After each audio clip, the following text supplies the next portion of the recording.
Dr. Rick dropping that on you. Man, what? It is what? Thursday. So that means it's what?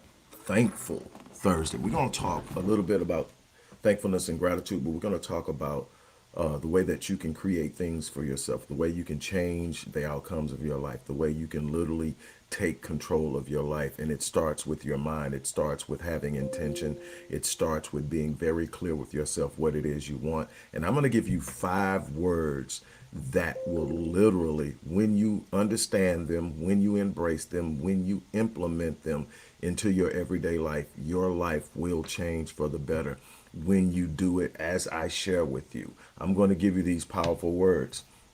Before I do, I want to tell you, if you are blessed, inspired, encouraged, empowered in any way, click the like button, click the share button, subscribe and follow. Also, look in the description box. There's going to be resources in there each and every day. I'm going to point you to the resource today because it's very time sensitive. It actually aligns with what I'm going to share with you today, and it's the Mind Unleashed course. This is a course that's regularly $607. It's now on sale until tomorrow or until we reach 100 enrollees for $197. And that's that. Oh, I almost forgot. There are some things with it. After Friday, a lot of things are going to change with the pricing. We're going to start balancing out and returning our pricing to normal profit margins and values. So the things that are on sale now are going to be there. Anything that involves me is going back to full price and will no longer after this week be available as part of bonuses and all the other things. If you work with me, you're going to have to pay market value. So if there's something out there that allows that now, jump on it because it's going away for good. My team is reeling me in and I need to be reeled in. The things of value are things of value, and we have to start treating them as things of value. I've put my soul into my work, and so I know what it's capable of, and I want to bless you, but you've got to want to bless yourself. On that note, look, let's get into this thing. It is what? Thursday. Thankful Thursday. So here we go. I'm going to give you 5 words. Let's just jump in it. 5 words that when you understand them and implement them, you will change your life for the better. The first one is clarity. Clarity in what you desire, clarity in what you need, clarity in what you are trying to accomplish.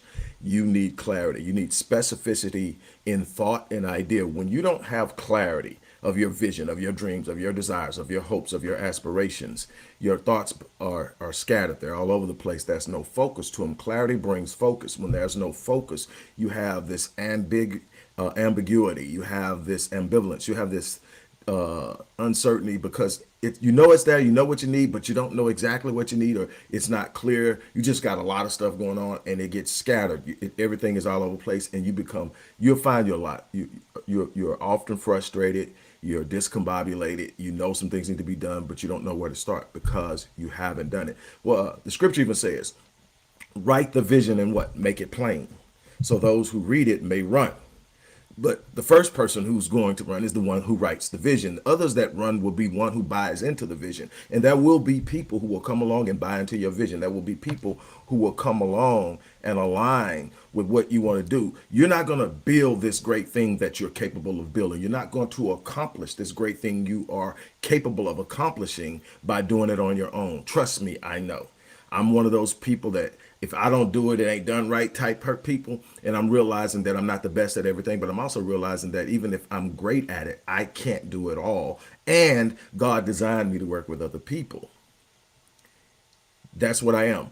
The very nature of our design, we are mammals. We were meant to be social creatures. We're meant to operate together. There are people who are going to come into your periphery who are going to be there to open the door to the next path. And you've got to be aligned with it. But in order to do that, you got to have the vision. Write it down. Make it plain. Let me explain something about writing. Writing isn't simply jotting something down. Writing is the way that you bring your thoughts into the realm of reality. It's the first time you give physicality to your thoughts. When you write it down. Now, you think it first. You analyze your thoughts, and then it often flows from your mouth. You speak it. It's important. We're going to talk about affirmations. But the first way that you bring your thoughts into physicality is by writing it down. When you write it down, it literally shifts everything. Your brain responds to, there's a neurobiological response to when you write something down. It's not just putting it there. There's a reason why God said write it and make it plain. There's a reason why anybody who teaches change and elevation and everything, there's a reason why they are telling you to write your affirmations down, write your goals down, make your goals visible. Why? Because it literally brings them into the physical realm. It's the first time you give physicality and tangible momentum to your ideas and your thoughts, your aspirations, your dreams, your visions, your hopes. All those things, write it down. Be very specific. If there's a monetary thing you're shooting for, put a number on it, a specific number. You can always change the number. You can always raise it, but put a number on it. Give it a very, very clear focus of what you're focusing on, where you're trying to get. Don't play small. Challenge yourself. Push yourself, but put a number down. If it's starting a business, put a date down.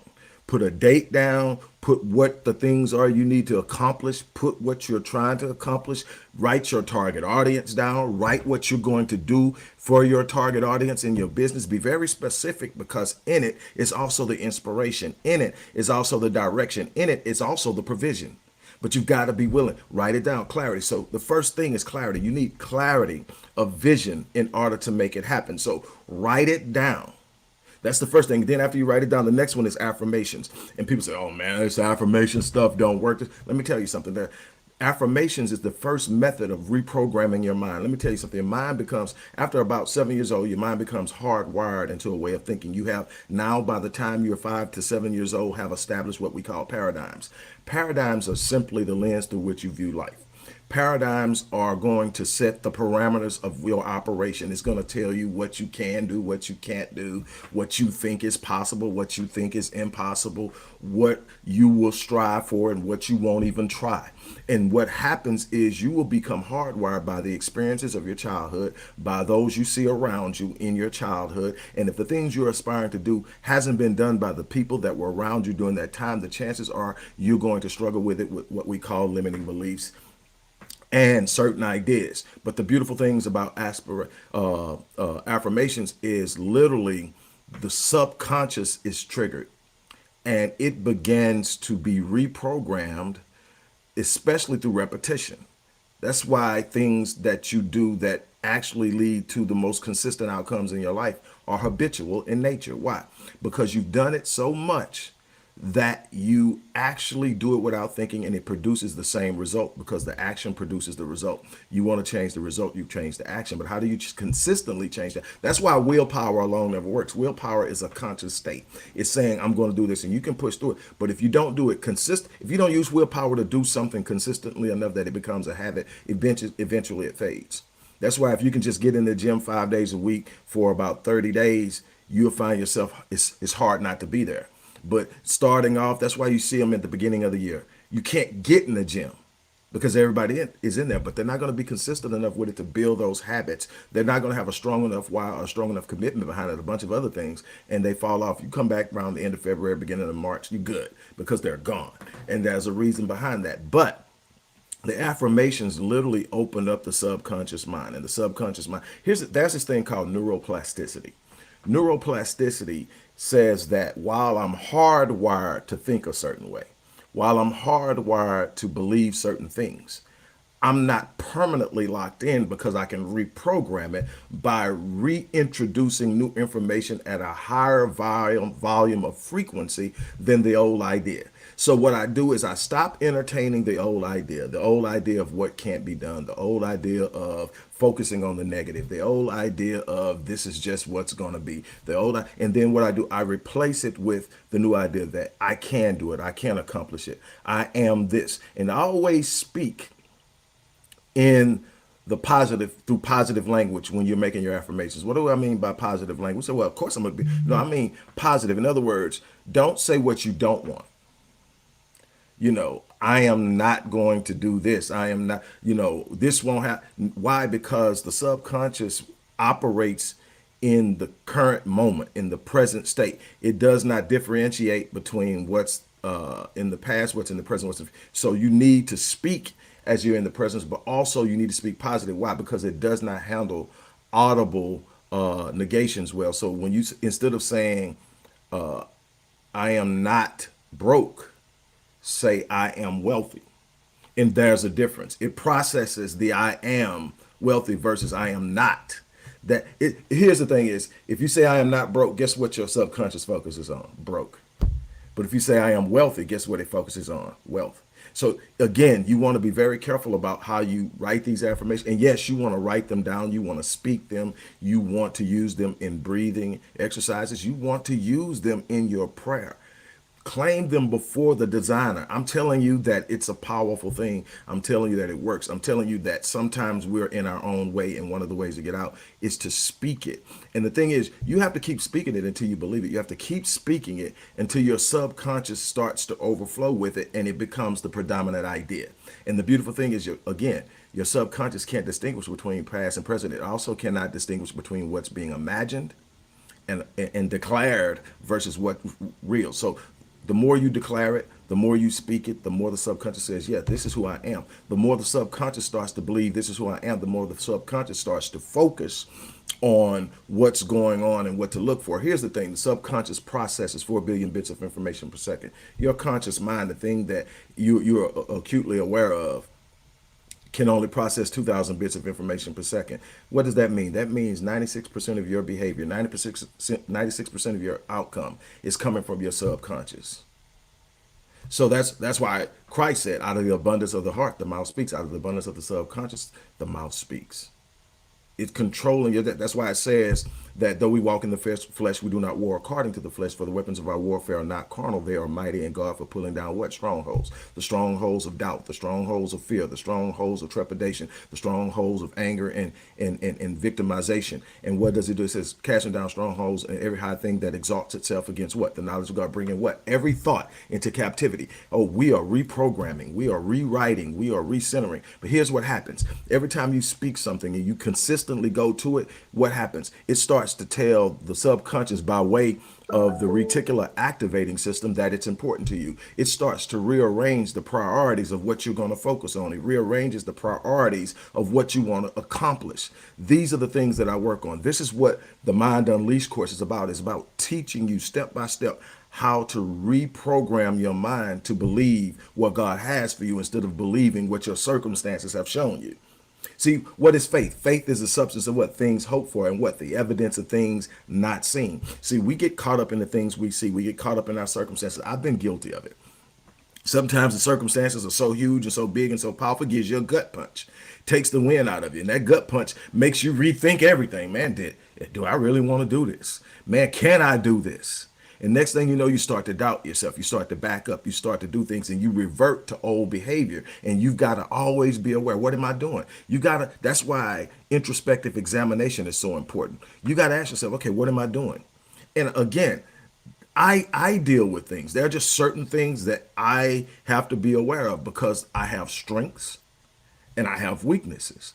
And when I start to operate, I've got to make sure that I'm not pushing something solely because it's my identity. And I have a habit. I want to push through everything. And then what I'm learning right now at this current point in time, there are certain things you can't push, certain things you have to flow through and trust. But again, when you have an idea of what's going on, you know how to find your bearings. You know how to rebalance. You know how to sit down and say, wait a minute, stop. And for somebody like me, the hardest thing to do is stop. You know, if I stop, what's going to happen? You might just get clarity, Rick. Chill. But here we go. So you got the affirmations. And then the next thing is gratitude, man. You hear me talk about gratitude all the time. Gratitude sets the stage. You want to start your day with gratitude. You want to wake up and you want to say thank you. You want to do it in a number of different ways. Number one, I do it audibly. When I will open my eyes in the morning, the first thing I say is thank you. Before I move in my bed, I say thank you. And then what happens? The subconscious mind immediately starts to look for reasons to be thankful because I said thank you. It starts to look for reasons. So now it's not even focusing on anything negative. And that, you wake up, if you wake up and all the things you're doing is focusing on all the challenges you left behind you yesterday, man, this didn't happen, that didn't happen. I got to get this done. I got to get that done. What happens? You wake up and you automatically take yourself to a place of anxiety. Now what happens? You've lowered your vibrational energy. Your body is actually starting to suffer. Stress is starting to happen. Cortisol is being released into your bloodstream through your adrenal glands, and now it's attacking your body because there's nothing for you to fight or run from. You're simply processing all the stressful information first thing in the morning. Don't get up. Look, this device that has everybody captivated, I don't touch it the first hour. That phone, I don't pick it up the first hour. Why? The moment you pick up your phone, you are especially when you pick up the phone first thing in the morning before you've set your state, you are literally surrendering your personal sovereignty. You are literally surrendering your right and your ability to set your state and determine how you're going to face the challenges of the day. Because if something's good on there, great, you're going to have an awesome day because you started out with a high level of positive emotion. If something's bad on there, your whole day is going to be shook because you're going to view it through the way you start your day. Start your day with you in control of your mind. And how you do that is you start with gratitude. Before you ever pick up anything, before you ever look at that phone, you establish gratitude. God, I thank you. Whatever I am grateful for. And you list the things you're grateful for. Then you get up and you go sit down and start your gratitude journal. Sit down and write, God, I'm grateful for life. I'm grateful for XYZ.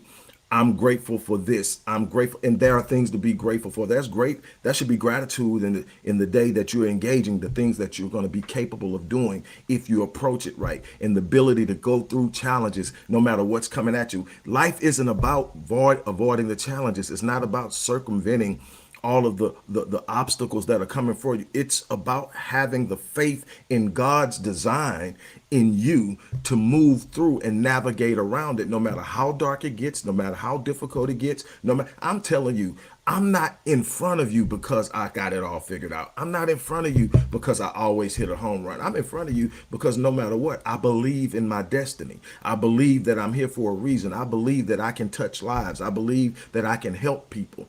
And sometimes, like anyone else, I get knocked off my axis. And I have to recalibrate. I have to reposition myself, but I always do it with the understanding God placed me here for a reason, and nothing in this world can take that away from me. Nobody can qualify me. I've already been qualified. You can't invalidate what God has already validated. So I can sit up and say, it's okay not to be perfect. Wake up and make yourself the best person you can be today. Declare the things that you are going to accomplish with confidence, because what is you shall declare a thing and it shall be established for you, so that light may shine upon your path. The very thing you need to illuminate is going to come from your declarations and speaking it with confidence. Gratitude. The next one is action. Action is the catalyst for everything that you're going to achieve in life. You can have the affirmations, you can have the clarity, you can have the gratitude, but you need to infuse it all with what? Action. It's the massive action you take that's going to produce the outcomes. What the others do is give you the mindset to determine what actions you take. See, the subconscious is going to subconsciously drive you to certain behaviors, to certain responses, to certain reactions. Again, 96% of how you move and perform in this life is going to be determined by what's in your subconscious. What are you feeding the deeper recesses of your soul? What are you giving the deeper recesses of your soul to be able to perform the way you need it to perform? But you're going to have to take the action. You're going to have to stand up every day and go put in the work. Finally, surrender. And everybody goes, surrender. But you always talk about no surrender, no retreat. No, when I say no surrender, no retreat, I'm talking about no quitting, no giving up, no turning around. When I talk about surrender in this particular situation, I'm talking about trusting the process, learning how to flow in the movement of the patterns of success versus trying to force it. What I'm trying to get you to understand, stop focusing on the how and the when and start focusing on the what and the why. You focus on the outcome. Focus on what you want and why you want it, And trust that when you line up with these things that I've shown you and I've taught you and I've shared with you, that the how and the when will be worked out in the timing that God has for it. Sometimes we want to push the timing. And a lot of times we given up on dreams and visions because the timing didn't flow like we thought it should. One of the things I learned early in life is that I'm never going to quit on something that God gave me. I'm never going to quit on a vision. I'm never going to quit on a dream. I'm never going to quit on something I start. Why? Because if God gave it to me, it was meant to be. And me quitting on it turns to God and says, I didn't trust you. It's a complaint against God. When you really truly look at it, it's a complaint against God. It's a complaint against God. And so you really and truly have to understand that you need to really surrender and trust the flow. Surrender and trust the flow. On that note, look, I'm going to get ready to get out of here. Again, look in the description box, check it out, and again, a lot of things are going back, but this is a great opportunity for you to get the Mind Unleashed course. If you like what you've heard, hit the like button. If you like, if you're inspired, empowered, share it, subscribe, and follow. On that note, look, I'm getting out of here. You guys have an unbelievable remainder of your day. Take care.